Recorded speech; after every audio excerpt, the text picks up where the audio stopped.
Un des premiers plugins mis en ligne sur le site BLB Bois était Caisson-bas. Un autre plugin permettait également de faire des caissons hauts. Si je lance le plugin, j'ai une boîte de dialogue qui me permet de fixer les principales caractéristiques du caisson et d'obtenir ce caisson.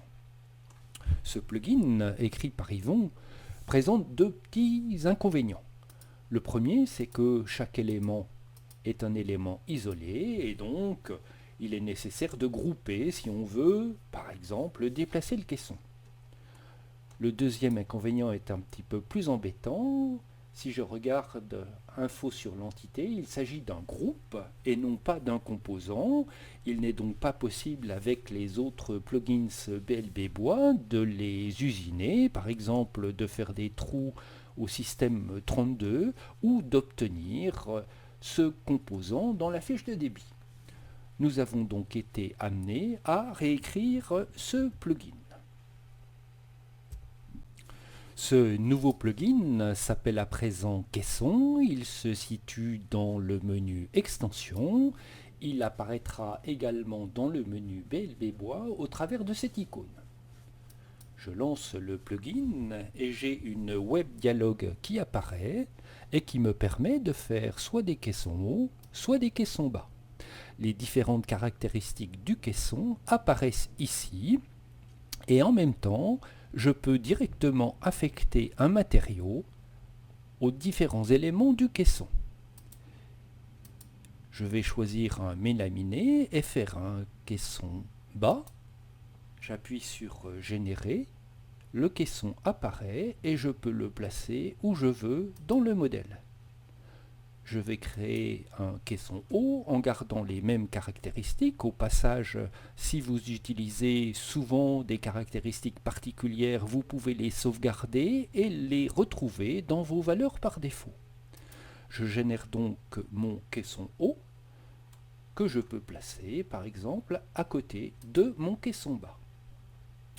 Je quitte mon plugin et si je clique cet élément, je m'aperçois que c'est un groupe.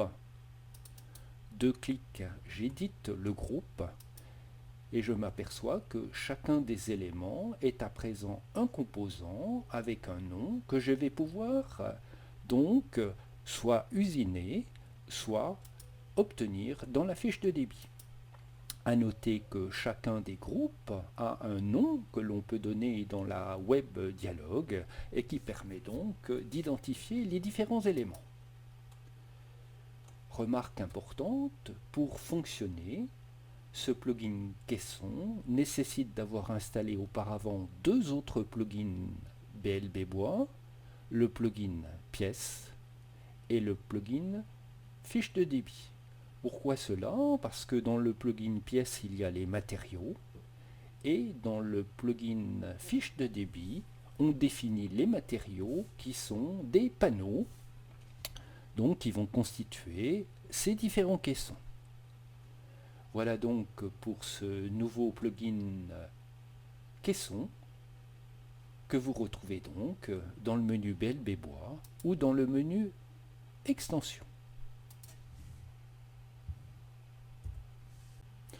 Autre remarque enfin, si vous ne voulez plus disposer des anciennes versions, il vous faudra aller dans le répertoire plugins de SketchUp et d'effacer les amorces des plugins Caisson, Caisson bas et Caisson 03 en même temps que les sous-dossiers qui contiennent les ressources de ces deux caissons. Voilà donc pour cette évolution du plugin Caisson. Bonne utilisation et à très bientôt pour de nouveaux plugins BLB Bois.